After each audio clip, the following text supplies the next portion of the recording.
All right. This week's episode is gonna be a fairly short one. Let me just say, because I think this topic is gonna be a lot of information. But I think ultimately it's just to offer a difference of opinion.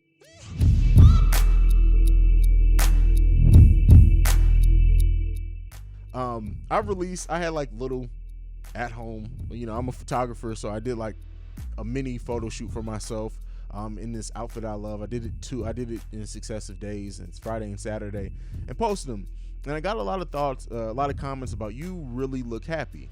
Shout out to Toya, who was like, happiness looks good on you. And I appreciate that. I think I've said it before. I'm in one of the happiest stages of my life, both creatively, professionally, personally. Like I have been, it's been a great time period. I got some news about doing some video editing for people. My photography stuff is taking off, and I've just been in a really good and positive mood overall.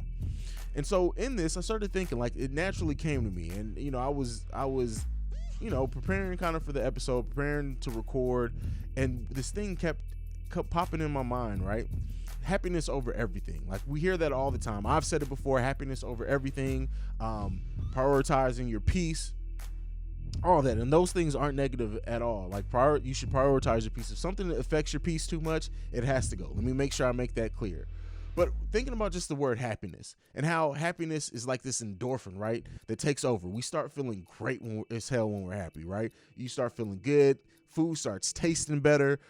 You have more energy throughout the day. And there's all this positivity when we're in this pursuit of happiness, or in this mindset of happiness over everything.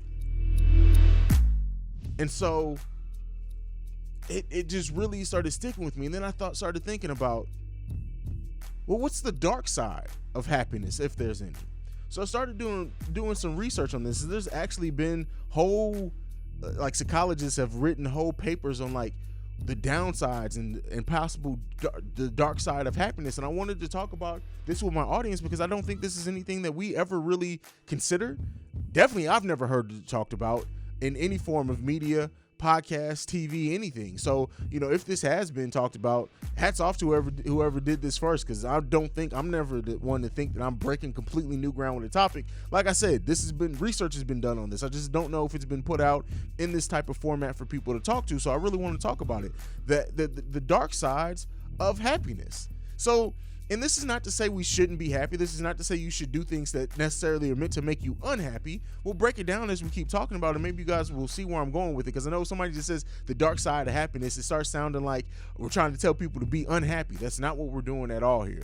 But I did want to focus on some of the stuff here and just talk about it. So, the first thing that when we talk about, like I said, I'm naming this segment happiness over everything. And why that may be a bad thing. Just specifically, happiness over everything. And I know what people mean by that. But there are some people who prioritize making sure, like, chasing after that being happy so much that sometimes they don't care what gets in the way because they're caught up in happiness over everything. So let's break it down and talk about it. First thing, the thing that is bare bones about it is that and the shout out to, it's Dr. Gruber who did research on this and has a paper that's focused around how happiness can have a dark side. So do your own research on it if you guys want to kind of break it down fully, because I'm going to touch on some overarching things. If you want to break it down even deeper, you guys need to do some of this reading on this also, because it gets deep. But the first thing about it, too much of a good thing. Too much of anything can be bad. Anything. There is not one thing that you could point to that too much of it can't be bad if it's not maintained or handled or balanced out. One thing that I can think about for real, our bodies are mostly made of water. But if you drink too much water, you can die from water intoxication. Too much working out, getting in shape, fitness is all great things. But if you're so caught up in that, I need to be fit, I need to work out, and not giving your joints time to heal, right? Or rebound from certain workouts, you can do very serious long-term damage to your body by that pursuit of too much fitness. In a way, if you're not really maintaining it and you're not eating a certain way, if you're not working out different parts of the body on different days, you can really do damage to your body. You can have that negative impact. It gets to a point to where it helps you, and then it can get to a point to where it can be bad for you. So that thing, that idea and those thoughts, those also can be applied for happiness. Let's get on the first topic that I want to talk about with why happiness can be too much of a bad thing. First thing, intensity. When you think about somebody, the word intense, right? It means something being extreme or too strong. In this case, being too happy or too positive can be an intense level of happiness. A person who is extremely happy and are always wanting to be happy may not be completely in touch with reality. They may have a disconnect with how they associate things with the world, or they may downright ignore certain things just so they can always stay in that place of being in a happy mindset. It's a disengagement from reality if you think or try to act as if everything is happy. And I get the people who are like, I always want to stay in a good mood. I'm not saying be in a bad mood. We're strictly talking about not allowing yourself to feel any type of emotion other than happiness. Again, the concept that I'm coming up with is happiness over everything.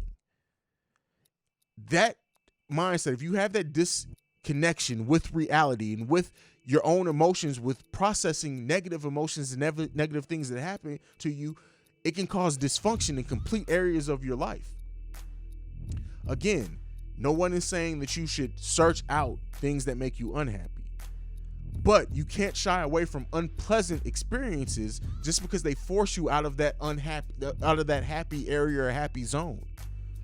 Because that helps bring that balance. That helps you grow, right? If you've always focused, if you shy away from anything that may be unpleasant, just to focus on just the things that make you happy, right? For example, to bring the analogy, I love food. To bring the analogy back to food. If you are only eating candy because you love that sweet tooth, that is all you eat, what type of damage is that going to do to your body? You have to incorporate other things and be able to allow your body to process other things. Same thing emotionally with happiness. You have to allow your body to learn, well, your emotions in this case, and your psyche and your mind to learn and grow from other experiences other than just happiness. We have to, I always say, and I think I said this on a former episode, to grow sometimes is uncomfortable. And not very many people are happy in being uncomfortable. So again, you can't put happiness over everything in that case. Happiness, the timing of happiness. Happiness can lead to negative outcomes in certain situations. When experienced in all situations. If you find yourself happy in every single situation, right? Again, that goes back to that disconnect with reality. There's a right time to feel happy. As much as that sucks to say, there is also a time to experience negative emotions, because we have to allow ourselves to experience that negative emotions so that we can appreciate the happy times more. Again, I know people are probably hearing this and like, what? Where are you going, Haize? Again, this is from that standpoint of thinking happiness over everything. So when you think about pursuing happiness, right? You think about the need to just want to be happy, or the fact that you should be happier. But there are times where you can, that if you're not allowing yourself to process, if you're constantly chasing after just being happy, by doing that, you're ignoring other aspects of your life. Shit, paying rent isn't fucking happy. I'm not happy when I fucking pay rent. But imagine if because that didn't make you happy, or for example, your job. And again, this is not to say stay in a job that you're not happy in. We should constantly try to constantly improve and be happy in what we do. But let's say that you just quit your job because you're not happy with it. How are you going to pay your bills? What negative impact can come of that if you're just focusing on the pursuit of happiness? I know you may say, well, that doesn't sound rational, Cordero. Who may do that? Listen, I know some people, and I'm not going to call out any names, that just because they weren't happy with what they were doing, completely just stopped going to work and waited for the job to fire them. They didn't get unemployment. They didn't really have a backup plan, and their life ended up getting thrown in turmoil because you just let yourself walk out on a job, basically, just because you didn't like it, rather than come up with a plan to work through that unhappiness to get a job that you like better. Studies have actually shown that excess levels of emotions, of the happiness emotion, can lead to states of mental unhealth. A person, and this is going back to Dr. Gruber's research and also Scott Crabtree, if you guys want to look it up, says that a person who is extremely happy has a disengagement and then participates in risky behaviors in that chase of happiness to avoid anything that's unhappy to them. Also, it's about how you relate with people. The pursuit of constantly being happy and only happy and focusing over happiness over everything. I'm gonna keep reissuing that. Can lead to a fear of being unhappy, which then leads you to not be able to interact or relate with people around you. Again, that goes back to that disconnect. That can affect the way that you respond or elicit reactions from others because of that disconnect that you can be in your mind. And it does not allow your brain, think about it this way. Our bodies are trained and our minds for that flight or flight experience, right? If you don't allow yourself to feel both of those emotions, if you don't focus on it, doesn't allow your body and mind time to prepare for that fight or flight situation because you're just socially always expressing and only focusing on happiness, then when something does come along that's fear, you may not have you may not be able to react in a way that situation necessitates because you've only trained yourself to be happiness over everything. And when we go back to the pursuit of happiness idea, I'm talking about the fact of when people are desperate to pursue only happiness, when they try too hard to become happy, when they try to basically, again, to go back to that candy analogy, to only have candy for breakfast, and how that eventually works against you in the long run.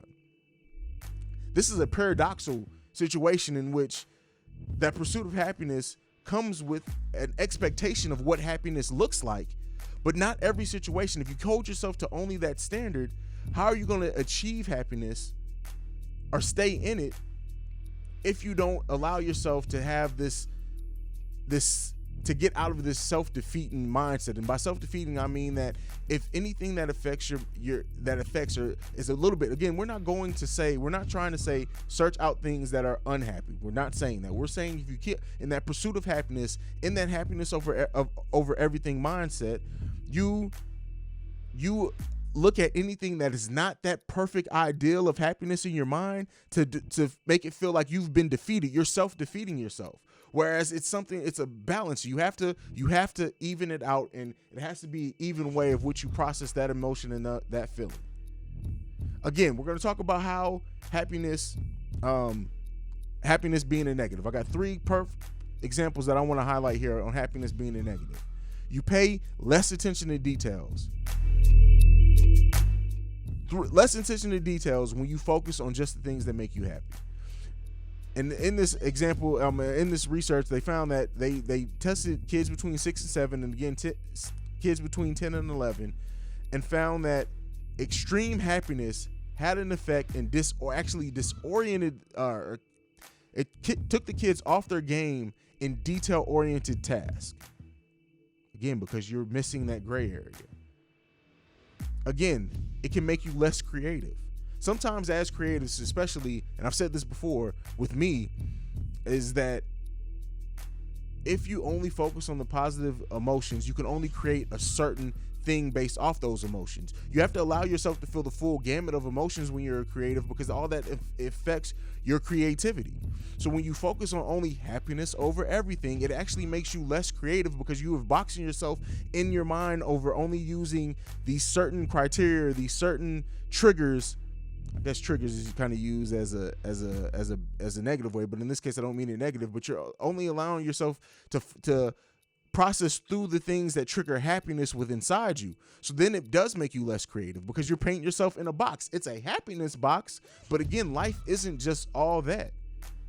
So when you focus or you try to maintain that area of extreme happiness, your brain zone in on those physical manifestations of happiness and only in enjoying that happy moment instead of problem solving. So you're not really solving the actual problem, and that's part of what makes you less creative in your processing, when you focus on extreme happiness or try to stay in that place of extreme happiness, because that is limited. Like your brain will no longer associate or identify the areas that need problem solving, because you just focus on one specific outcome. Also, one other thing, the last thing I said, we got 3 things. It also allows you to not, well, when you focus on extreme happiness and staying in that place of extreme happiness, it keeps you from taking certain risks.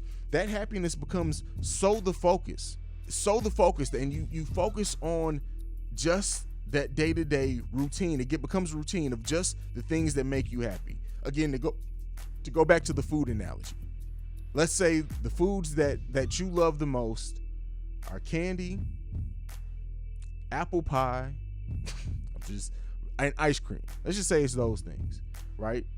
So while you have a list of things that you can go to, and I'm just using that as an example, but if you only focus on those things, you are missing so many other nutrients that your body needs. Same thing with your mental and emotional health when it comes to happiness. If you are only focusing on the things that will sustain your happiness, you become less adventurous. You become less willing to try new things. You become less willing to go out on an adventure because it may affect that happiness. Now, some people do get happiness strictly over adventures and thrill seekers and all that. That's a whole different ball game to break down. But it's just interesting on how that works. So, I like to always give 2 sides of everything. So I identified throughout this the problems of focusing on happiness over everything, or AKA extreme happiness. Let's focus on the tips of how you can avoid this. And it kind of sucks, right, for me to be giving tips on how to avoid only focusing on extreme happiness, but hopefully this hasn't lost anyone throughout talking about this. But number 1, accept your current level of happiness. Remember that we benefit from negative emotions just as much as we benefit from positive emotions. You and I've had a saying before that I think pissed some people off or whatever, but like I've always said, I can use hate thrown my way just as much as I can use kudos getting thrown my way. You have to learn to adapt and to use those, because that's going to help you paint with that fuller brush, that fuller spectrum that we talked about before. Number 2, savor your experiences, but don't live within those experiences. So savor them, have fun with them, enjoy them. Let it completely engulf you during the time that you're experiencing it and thinking about it. But don't try to live in that experience forever. Don't try to maintain. This is, again, I guess when people say maintain a vibe, don't try to maintain that every single day through and through, because that is going to affect you in the long run. Number 3, engage in happiness related activities. Find activities that boost your well-being instead of chasing after the happiness. So find things that help boost up how you're feeling, boost you up, make you feel more happy throughout the day. But don't focus on just that very narrow things that just make us perfectly happy, because it affects us. So that's it. That's what I got. Again, this is it was such a topic that came over me, and then like researching and looking over it, it was just like, wow, this is really interesting, that happiness can have a dark side. If you guys have ever experienced the dark side of happiness, let me know. I'm still thinking about it. I think I may do a brief follow-up just to know how people take this and feel about it, because it is something that we have to map our moods. You have to learn how to process the moods and live within those, and like how they benefit you. But if you try to avoid other moods to just focus on just happiness, extreme happiness, it can affect you negatively. That's just a thought. I like bringing, especially when it's something that I myself has never thought about or really, and just get super interested in it. I like to bring it to you guys. Yeah, let me know how you guys think about it. Let me know how you guys feel about this topic. If you feel I'm completely off base, if this is like completely like flabbergasted you, let me know how you guys feel about it, because I really would enjoy to hear that. You guys know where you can follow me. At CEO Haize, the CEO Haize. You can send any feedback, questions, comments, concerns, theawakensoulpod@gmail.com. I would love to hear you guys. I can't wait till Dan hears this episode, by the way, because Dan and how he talks about it, like, I wonder if he'll like listen to this and be like, nigga, is you really talking about a dark side of happiness? Nigga, I want that. Like, it'll just be interesting to see how Dan Dan feels about that. Just a couple behind the scene things of what's going on here before we go completely home with the Awakened Soul. Short film is still being worked on. The creative has always been the first one that I wanted to release, even before the one that I worked on with my daughter. So that one's kind of hamming everything up. I have like this. So my filmmaking journey, right? I guess we're done with the high concept stuff. Let's just have a moment with me and my listeners to just walk through stuff. So like through my filmmaking journey, right? I've learned new techniques throughout all of this. So like I'll admit, let me just pull like myself and maybe this is the perfectionist in me, right? Is that there has been a version of The Creative, my first short film, done for probably 6 months. And then I got a new camera within that time, and then like I wanted to refilm some stuff with the new camera, and then I realized like the new stuff that I filmed looked so much better than the old stuff that it was kind of it threw me off. People may not even realize it once everything's done and exported and uploaded and compressed on the internet. But then I was like, all right, let me scratch all this, and so to hold myself to that, I deleted the whole original The Creative to kind of focus on what I wanted to do. And through that, I've learned like new techniques and filming techniques and just like skills that I've learned. And it's so funny to hear that I'm doing all this for a movie, a short film that is literally probably, when it's all said and done, going to be less than 8 minutes long. Now it's way more footage than that film. Let me just tell you that it's probably 3 to 4 times as much footage as that film than what's going to actually make the film. But like, and then so like I wanted to use these new techniques, and to do it I had to refilm even more scenes that I originally filmed with the new camera. So like ultimately I think like, yes, I am a perfectionist, and if I allow myself to keep tinkering with it, it's never gonna come out. It's gonna be like Detox with Dr. Dre. It's never gonna fucking come out if I keep doing it. So like I need to set a date. I thought about setting the date by my birthday. Originally I was gonna try to set it by the end of this month, I believe. But then I got a new computer. It's kind of streamlined my workflow, which then is like, oh no, I can do this special little tweaks that I want to do with it. But I think I may set my birthday as the release date. And first of all, I hate not making release dates. Like I'm so time anal, it's ridiculous. So if I set it and I put it out there as like an official, this is just me talking through my mind. So this does not count. Anyone who wants to try to hold this against me, this does not count as me putting a date to it. But if I was to, for example, start promoting and say The Creative will be out December 5th by my birthday, which is a Saturday, I believe, I know that I'm going to make sure that it gets done. So I don't know if I want to set it by that date. We're so close to the beginning of next year. Maybe I want to kick off, because I really want to do several short films over the course of 2021. So maybe I just hold it and then launch it there. Let me know what you guys think. I know for the ones who've been hearing me talk about The Creative this whole time, but like, damn, when is this coming out? You've been talking about this short film forever. So really, I need to just do it, man. I need to just do it. Yeah, it's one of those things, especially like because my photography's taken back off again, almost to where it was pre-COVID. And then like I've recently gotten to like this filmmaking group and like discussions with them, and like it's caused me to get in my head a little bit, but it's also helped refine some of the things that I was working with creatively. So it's all mostly good stuff, not really a lot of bad stuff.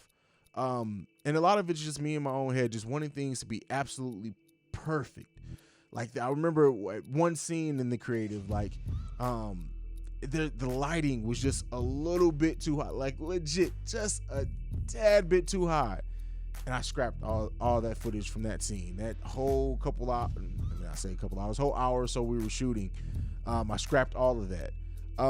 So as we were talking about Pursuit of Happiness or whatever, and to come in, I guess now this is like me calling myself the carpet. Like I am and can be a perfectionist with things, to where the little details about something frustrates me. For example, one of the photos that I released, I almost did a touch up on it because like there's a certain part of my collar that's not quite folded the way, and it took everything in me to just be like, you know what, fuck it, let me just post a picture. So it's stuff that I'm working through. I just really want this first film because I feel like this this first film, The Creative, is not only a proof of concept, but it's going to be people's first introduction to Haize, not the podcaster, not Haize the YouTuber, not Haize the personality, but Haize, no, not even Haize, Cordero Johnson, the filmmaker. And so because of that, I'm just really being anal about it. And like, JB is a great writer. Me and JB have talked about like when we do more narrative type films of us doing it together, because we are the film bros and we both love film. So it'd be interesting to see how that continues to evolve. But like, I have a passion. Like like you guys seen how I cut these trailers, like mini trailers, mini movies. Like I really love the cinematic thing. I love the creative process with filmmaking. I love video in general. So like I'm really anal about this film. And all I'll say is that when it comes out, I really want to know you guys' true feelings about it. So this was just me working through, I guess, because I've been getting a lot of questions about The Creative as of late. A lot of questions about it. And it's funny because something that I announced so long ago, and it's like the fact that it's still on the forefront, well, let me not say the forefront, but it still comes up to people's mind and ask me about like, hey, what's going on with it? Hey, when we getting it? It really makes me smile. But it just it plagues me mentally, because that perfectionist, then it's like, oh, these people are waiting on it, I can't fail them, and I hate failing people. Like, so it goes through a whole thing with me and this filmmaking journey that I'm on.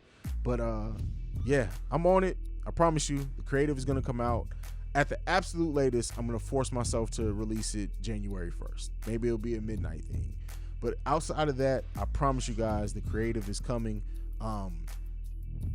Yeah, I'm really looking forward to that.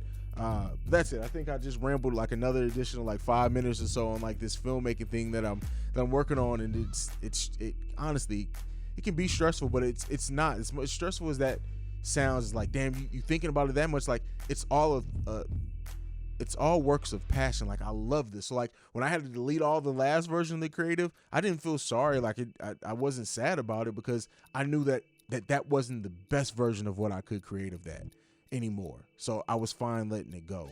Sometimes we have to, as creators, we have to be okay to let projects go or let things go, because we can do a better version of it. And I don't really mean with podcasting, because if you constantly deleting and re-recording podcasting, something is wrong. But as far as like this visual media that I'm going into, that's just my process. That's me thinking about it. I just vented. Like I told you guys, podcasting is truly my fucking therapy. So as much as I love delivering high concept things to you guys and stuff like this, ultimately what I enjoy most of this is my connection with you guys, talking on the mic, opening up about my life, and just going off the top of the dome. Like, you guys don't understand how much of, as a creative, that's freeing, that I got to this place of being able to deliver really solid episodes by just sitting in front of the mic and not having to have these huge lists and topics and bullet points and just talking. It took a lot of work to get to this place. I'm really happy with it. I'm really ultimately happy with it.